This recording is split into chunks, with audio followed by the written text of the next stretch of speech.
Hello दोस्तों, आपको हमारे एलाइस के न्यूज चैनल में स्वागत है। तो आपको यहां पर मिलती हैं क्लियर और लाइव न्यूज। तो आप हमारे चैनल को सब्सक्राइब कर लें ताकि आपको हमारे न्यूज की नोटिफिकेशन मिलती रहे। कोलन 2 सुपरहिट सीजन के बाद जल्द ही आश्रम का तीसरा सीजन आ रहा है। बदनाम आश्रम के ट्रेलर को फैंस का भरपूर प्यार मिला। बॉबी देओल एक बार फिर बाबा निराला के रूप में लोगों को एंटरटेन करने आ रहे हैं। आश्रम के नए सीजन में ईशा गुप्ता की भी एंट्री होने वाली है। ये जानने के बाद हर कोई जानना चाहता है कि आखिर बॉलीवुड की ग्लैमरस एक्ट्रेस को सीरीज में सोनिया का किरदार मिला कैसे। बदनाम आश्रम के ट्रेलर में ईशा गुप्ता की झलक देखकर सीरीज को लेकर हर किसी का एक्साइटमेंट बढ़ा हुआ है। ईशा गुप्ता की नई अपडेट देकर आपका एक्साइटमेंट थोड़ा और बढ़ा देते हैं। ये तो आप सब जान ही चुके हैं कि एमएक्स प्लेयर की वेब सीरीज में ईशा गुप्ता सोनिया के रूप में नजर आने वाली हैं। अब ये जानते हैं कि आखिर वो इस रोल में ढली कैसे। असल में एमएक्स प्लेयर के इंस्टाग्राम अकाउंट पर एक वीडियो शेयर किया गया है। इस वीडियो में दिखाया गया है कि ईशा को सोनिया बनने के लिए कितनी मेहनत करनी पड़ी। वीडियो में ईशा को कहते हुए सुना जा सकता है कि वो आश्रम के नए सीजन का हिस्सा हैं, जिसमें वो सोनिया का किरदार निभाने वाली हैं। ईशा बताती हैं कि लॉकडाउन के दौरान उन्होंने अपने पेरेंट्स के साथ आश्रम देखी थी, जो उन्हें पसंद भी आई थी। सीरीज देखने के बाद ईशा गुप्ता के मन ही मन इसका हिस्सा बनने की ख्वाहिश जताई। देखिए ईशा गुप्ता की ये मन्नत उस वक्त पूरी हुई जब उन्हें सोनिया के रोल के लिए प्रकाश झा का कॉल आया। वीडियो में ईशा गुप्ता ने पहले दिन की शूटिंग का एक एक्सपीरियंस भी शेयर किया है। वीडियो में बॉबी देओल एक्ट्रेस के काम की तारीफ करते भी दिखे। इसके साथ ही उन्होंने ये भी बताया कि सीरीज का ये कैरेक्टर किंग मेकर बनने वाला है। आश्रम 3 जून को एमएक्स प्लेयर पर रिलीज हो रही है। अगली खबर पंजाबी सिंगर सिद्धू सिंह मूसेवाला की हत्या को लेकर चौंकाने वाली जानकारी सामने आ रही है। सूत्रों की माने तो Canada based gangster Goldy Brar ने सिद्धू मूसेवाला की मौत की जिम्मेदारी ली है। मूसेवाला की जिस तरह से हत्या की गई है, उससे अंदाजा लगाया जा रहा है कि हमलावरों ने टारगेट करके वारदात को अंजाम दिया है। आज तक को यह भी सूचना मिली है कि मूसेवाला पंजाब के top most gangster Lawrence Bishnoi के टारगेट पर थे। मूसेवाला के बारे में बिश्नोई गैंग पूरी जानकारी जुटा रही थी। बता दें कि रविवार को मूसेवाला पर पंजाब के मनसा जिले के जवाहर के गांव के पास फायरिंग हुई थी। हमलावरों ने उनकी थार जीप पर 12 राउंड फायरिंग की। घटना में मूसेवाला की मौके पर ही मौत हो गई, जबकि 2 साथी जख्मी हो गए हैं। सूत्रों के मुताबिक सिद्धू मूसेवाला पंजाब के top most gangster Lawrence Bishnoi और उसके गैंग के निशाने पर थे। आज तक ने मल्टीपल एजेंसी के सूत्रों से बातचीत की, जिसमें ये जानकारी सामने आई है। इतना ही नहीं, सूत्रों ने यह भी बताया है कि सिद्धू मूसेवाला लॉरेंस बिश्नोई गैंग के विरोधी कैंप को सपोर्ट कर रहे थे। यह बात बिश्नोई गैंग को खटक रही थी। इसी वजह से लॉरेंस बिश्नोई गैंग के निशाने पर सिद्धू चल रहे थे। हत्याकांड के बाद पंजाब पुलिस इस एंगल पर भी जांच कर सकती है। अगली खबर पंचायत की पहली सीरीज के बाद अब सीजन 2 भी रिलीज हो चुका है। पंचायत सीजन 2 लोगों को काफी पसंद भी आ रहा है। खास तौर पर प्रधान जी का किरदार निभा रहे रघुवीर यादव और उनकी पत्नी मंजू देवी का किरदार निभा रही नीना की जोड़ी लोगों को खूब भा रही है। इनके सीन्स पर कई मीम तक वायरल हो रहे हैं। नीना गुप्ता को वायरल फीवर हो गया है। एक्ट्रेस ने बड़े ही कैंडिड तरीके से वीडियो पोस्ट कर इसकी जानकारी दी। नीना गुप्ता के इस वीडियो पर बेटी मसाबा ने भी चुटकी ली, जिस देख हर कोई मां बेटी के रिश्ते की इस बॉन्डिंग पर खुश हो रहा है। एक सेकेंड के लिए मंजू देवी बनी नीना। नीना गुप्ता ने वीडियो पोस्ट कर फैंस को बताया कि वे बीमार हैं और उन्हें वायरल फीवर हो गया है। वीडियो में नीना ने खुद बड़े मजेदार तरीके से हंसते हुए कहा कि दैट्स द वायरल फीवर करते करते सच में वायरल फीवर हो गया।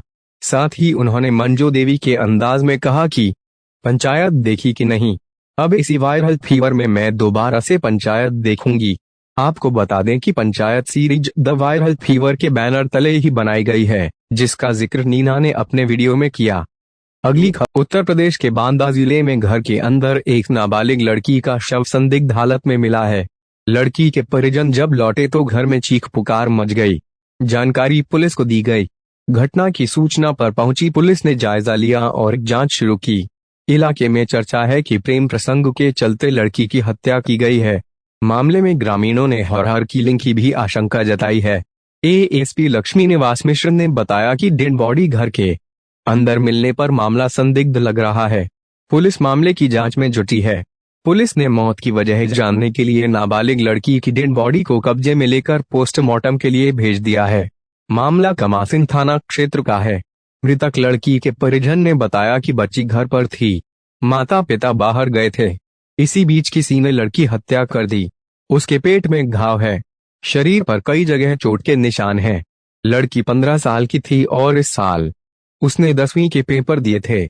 नोएडा ब्रिजेश हत्या मामले में सामने आया सीसीटीवी। मारते दिख रहे बार के बाउंसर और स्टाफ, फोरेंसिक टीम और फील्ड यूनिट सहित पुलिस के वरिष्ठ अधिकारियों ने मौके पर पहुंचकर घटना की जांच की। वहीं ग्रामीणों ने प्रेम प्रसंग के चलते हॉरर किलिंग की आशंका व्यक्त की है। पुलिस को भी घर के अंदर डेड बॉडी मिलने पर मामला संदिग्ध लग रहा है। थाना प्रभारी उमेश कुमार ने बताया कि कोई करीबी ही घटना को अंजाम दे सकता है, लेकिन बगैर पोस्टमार्टम रिपोर्ट और जांच के आए बिना कुछ पुख्ता तरीके से नहीं कहा जा सकता है। थाना प्रभारी ने हॉरर किलिंग के सवाल पर उन्होंने कहा कि हर बिंदु पर जांच की जा रही है, जांच में सच्चाई सामने आ जाएगी। डीएसपी सियाराम ने बताया कि कमासिन थाना क्षेत्र में एक ग्राम प्रधान ने सूचना दी थी कि एक लड़की का शव घर के अंदर पिछले कमरे में मिला है। तत्काल पुलिस और जांच शुरू की। मौत का कारण स्पष्ट नहीं हो रहा था, जिसका कारण जानने के लिए शव को पोस्टमार्टम के लिए भेज दिया गया है। अभी तक परिजनों ने कोई तहरीर नहीं दी है। घटना की जांच की जा रही है। अगली खबर, बिहार की सियासत में राज्यसभा चुनाव एक राजनीतिक तूफान बनकर सामने आया है। हालांकि इस तूफान को बीजेपी ने अवसर के रूप में लिया और बिहार के जातीय समीकरण को साधते हुए जदयू से एक कदम आगे खुद को निकाला। पार्टी ने ऐसे उम्मीदवार को राज्यसभा का टिकट दिया जो धानुक जाति से आते हैं। बीजेपी ने अपने उम्मीदवारों की घोषणा कर दी। हालांकि पार्टी ने बिहार समेत 7 राज्यों के 16 उम्मीदवारों का ऐलान किया है। पार्टी ने बिहार में सिटिंग सांसद सतीश चंद्र दुबे और शंभू शरण पटेल के नाम की राज्यसभा के लिए घोषणा कर दी है। बीजेपी के इन उम्मीदवारों का जातिगत समीकरण के साथ सियासी कनेक्शन देखने पर साफ लग रहा है कि पार्टी ने सतीश चंद्र दुबे के अलावा जिन्हें दूसरा उम्मीदवार बनाया है वो शंभू शरण पटेल हैं। बीजेपी कोर कमेटी ने कई नामों पर चर्चा जरूर की, लेकिन केंद्रीय नेतृत्व ने इन दोनों नामों की घोषणा की है। बीजेपी ने जहां एक कार्यकर्ता को उम्मीदवार बनाकर बाकी पार्टियों को अपने पार्टी के अंदर जारी लोकतंत्र को दिखाने की कोशिश की है, वहीं दूसरी ओर शंभू शरण पटेल एक समर्पित कार्यकर्ता हैं। उन्होंने पार्टी को अपना पूरा जीवन दे दिया है। बीजेपी शंभू शरण पटेल को भेजेगी। फिलहाल वे संगठन में मंत्री पद पर हैं। शेखपुरा के रहने वाले शंभू शरण पटेल को उम्मीदवार बनाकर बीजेपी ने राजनीतिक फायदे के साथ बिहार के अपने सहयोगी दलों पर भी एक तरह से सियासी निशाना साधा है। आप बात को कुछ ऐसे समझ सकते हैं। पटेल धानुक जाति से आते हैं, जो कुर्मी की उपजाति बताई जाती है। इधर जदयू में कुर्मी और कुशवाहा की राजनीति चलती है। बीजेपी ने पटेल को उम्मीदवार बनाकर बिहार के कुर्मी वोटों को साधने की कोशिश की है। भावुक हो गए पटेल। उम्मीदवारों के नाम का ऐलान होते ही पटेल काफी भावुक हो गए। उन्होंने पार्टी नेतृत्व का आभार व्यक्त करते हुए पार्टी का भरोसा बरकरार रखने की बात कही। उन्होंने कहा कि जिस उम्मीद के साथ पार्टी ने उम्मीदवार बनाया है, उस भरोसे को हर हाल में कायम रखेंगे। वो पार्टी के समर्पित कार्यकर्ता रहे हैं, आगे भी समर्पित ही रहेंगे। वहीं दूसरे उम्मीदवार सतीश चंद्र दुबे, जिनका कार्यकाल खत्म होने वाला है, उन्हें पार्टी ने दोबारा भेजा है। अब एक बार फिर उन्हें राज्यसभा भेजकर बीजेपी बिहार के सवर्ण वर्ग को साध रही है। आसमान में उड़ान भरने वाले ड्रोन अब तकनीकी दुनिया में विकास की नई क्रांति ला रहे हैं। दिल्ली के प्रगति मैदान में चल रहे ड्रोन उत्सव में कुछ ऐसे ही नजारा देखने को मिल रहे हैं। इस प्रदर्शनी में कुछ ऐसे ड्रोन्स को डिस्प्ले किया गया है जिनसे साबित होता है कि भारत वैश्विक पटल पर ड्रोन्स औद्योगिकी में अपने आप को मजबूत कर रहा है।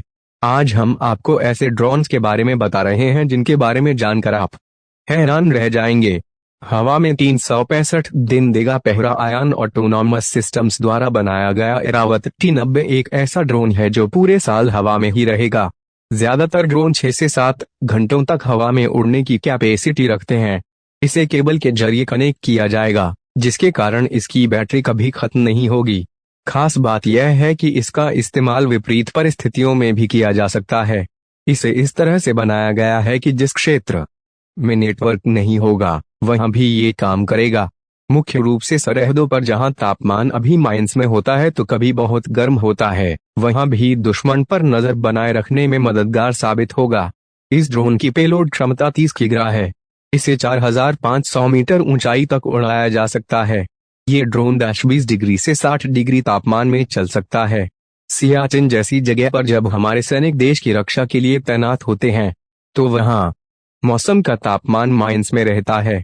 ऐसे में कई बार ऑक्सीजन लेवल कम होने के कारण सांस लेना तक मुश्किल हो जाता है और तबीयत बिगड़ने लगती है। ऐसे में यह ड्रोन सियाचिन जैसी जगह तक पहुंचकर मरीज या घायल सैनिक को अस्पताल या मेडिकल कैंप तक लाने में मददगार साबित होगा।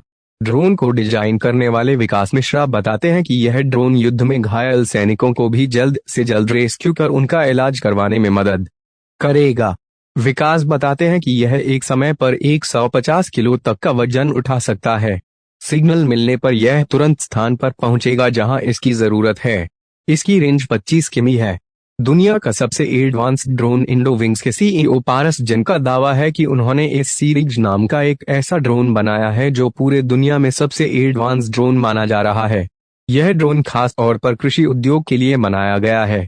इसकी खास बात यह है कि यह ऑटो मोड पर चलता है। पारस जन के मुताबिक इसे ऑटो मोड पर इसलिए रखा गया है ताकि किसानों को इसे इस्तेमाल करने में आसानी हो। इसमें अल्ट्रा वाइड आई कैमरा लगा हुआ है। इसके साथ ही इसे पहाड़ी क्षेत्र में 90 डिग्री ढलान के साथ इसका उपयोग किया जा सकता। इंतजार हुआ खत्म। आईपीएल के फाइनल के दिन आमिर खान ने अपनी अपकमिंग फिल्म लाल सिंह चड्ढा का ट्रेलर रिलीज कर दिया। ट्रेलर का इंतजार लंबे वक्त से किया जा रहा था। ऐसे में आमिर खान की फिल्म का ट्रेलर आते ही सोशल मीडिया पर ट्रेंड कर रहा है। ट्रेलर दर्शकों की उम्मीदों पर खरा उतरा है। आमिर और करीना कपूर खान स्टारर इस फिल्म का ट्रेलर 29 मई को नरेंद्र मोदी स्टेडियम में इंडियन प्रीमियर लीग 2022 आईपीएल 2022 के फाइनल मुकाबले के बीच लॉन्च किया है। सबसे स्पेशल ये था कि आईपीएल मैच में आमिर खान हिंदी कमेंट्री कर रहे थे। यह पहली बार है जब किसी फिल्म का ट्रेलर वर्ल्ड टेलीविजन प्लेटफॉर्म पर स्पोर्ट्स इवेंट के साथ लॉन्च किया गया है। जब ट्रेलर इतने शानदार तरीके से जारी किया गया है तो बस दर्शकों को इंतजार है फिल्म के रिलीज होने का। फिल्म 11 अगस्त को सिनेमाघरों में रिलीज होने जा रही है। इस फिल्म का निर्देशन अद्वैत चंदन ने किया है। Laal Singh Chaddha Oscar winning Hollywood film the Forrest Gump की ऑफिशियल हिंदी रीमेक है। टॉम क्रूज स्टारर इस फिल्म को हॉलीवुड में साल 1994 में रिलीज किया गया था। ऑस्कर विनिंग फिल्म का रीमेक बनाने पर आमिर पर जिम्मेदारी डबल हो गई है कि फिल्म दर्शकों को खास पसंद आए। आमिर खान की एक स्वाइप किरण राव फिल्म की को प्रोड्यूसर हैं। जवानी में ही जनाजा उठेगा वायरल हो रहा सिद्धू माउज़वाला का आखिरी गाना कैसा है ट्रेलर। आमिर की लाल सिंह चड्ढा में एक्टर लीड रोल में है। ये कहानी है एक ज्यादा ही सामान्य इंसान की बहुत खास जिंदगी की। ट्रेलर में इमोशन, रोमांच और क्लाइमैक्स जबरदस्त लग रहा है। लेकिन ट्रेलर को देखकर कई बार आपको 3 इडियट की याद जरूर आ जाएगी। करीना के साथ आमिर की जोड़ी पहले भी कई बार देखी है। ऐसे में दोनों को पर्दे पर साथ देखना फैंस के लिए किसी ट्रीट से कम नहीं है। करीना अपने रोल में बेहद खूबसूरत लग रही हैं। फिल्म में अहम रोल में है मोना सिंह जो आमिर की मां के किरदार में है। उनके बताई कहावत पर ही लाल सिंह चड्ढा अपनी जिंदगी बिता रहा है, जो ये है कि जिंदगी गोलगप्पे जैसी होती है, खत्म हो जाए फिर भी मन नहीं भरता। आईपीएल 2022 के फाइनल मुकाबले में गुजरात टाइटंस और राजस्थान रॉयल्स आरआर के बीच टक्कर है। दोनों टीमों के बीच यह मुकाबला अहमदाबाद के नरेंद्र मोदी स्टेडियम में है।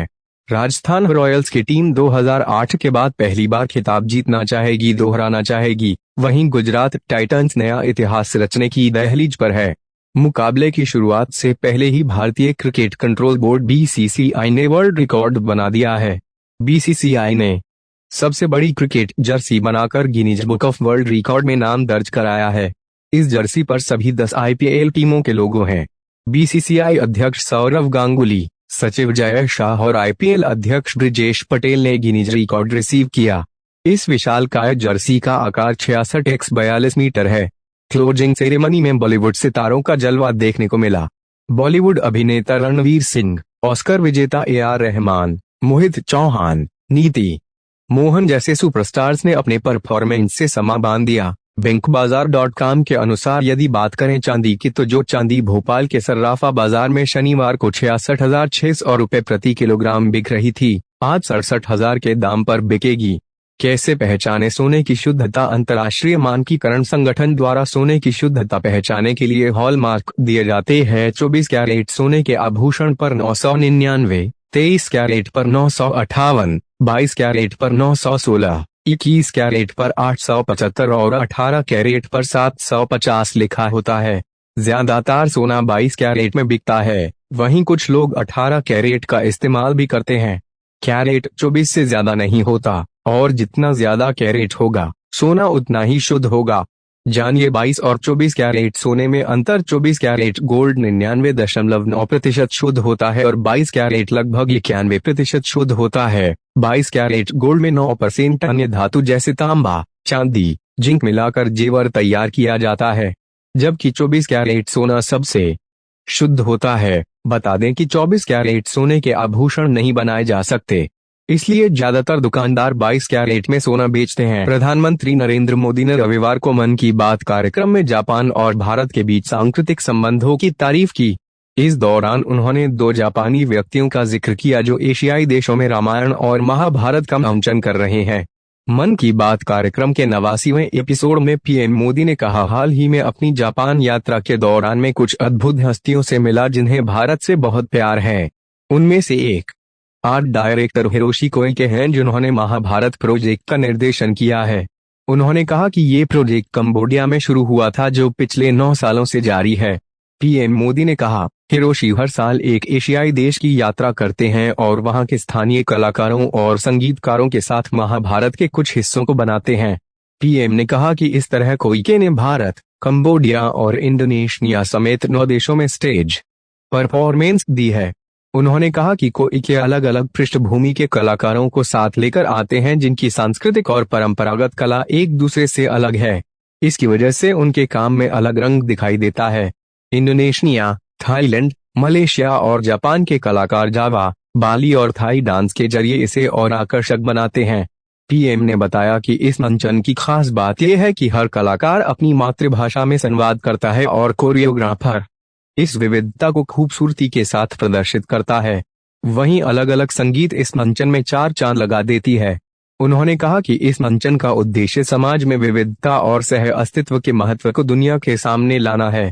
पीएम मोदी ने अत्सुशी मात्सुओ और केजी योशी का भी जिक्र किया, जो साल 1993 में टीईएम प्रोडक्शन कंपनी में काम करते थे।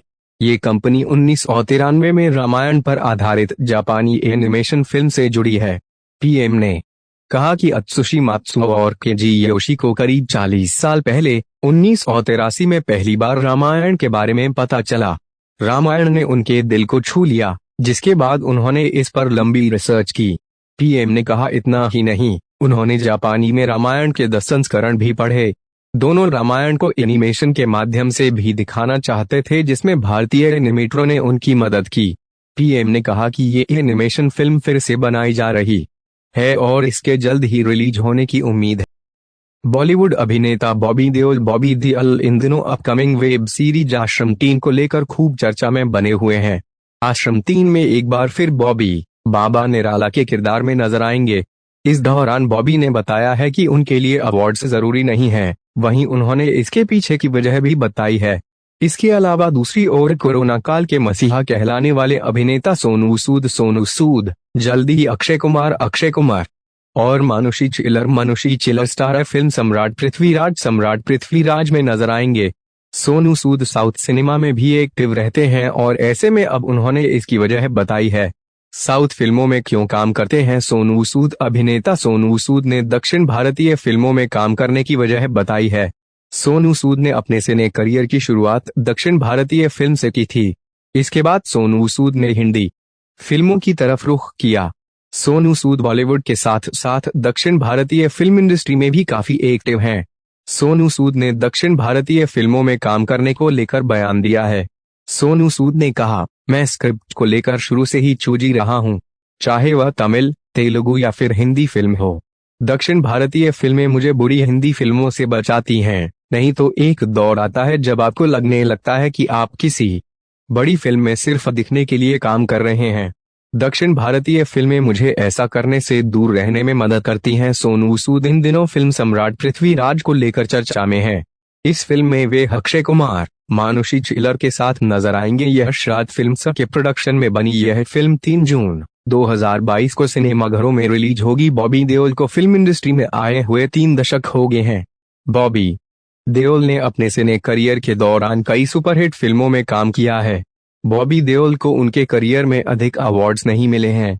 बॉबी देओल ने कहा, मैंने कभी अवार्ड्स के बारे में सोचा नहीं और यह बात मैंने अपना पापा से सीखी है, क्योंकि मेरे पापा इस इंडस्ट्री के एक बड़े स्टार रहे हैं। उनके बराबर हिट्स किसी ने नहीं दी, लेकिन उन्हें कोई अवार्ड नहीं मिला।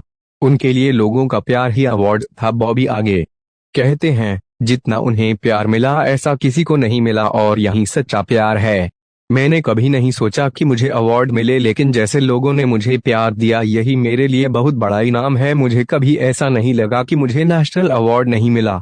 मेरे भैया को मिले हैं नेशनल अवार्ड, घायल और दामिनी के लिए। भैया ने भी कभी नहीं सोचा होगा कि उन्हें ये अवार्ड्स मिलेंगे।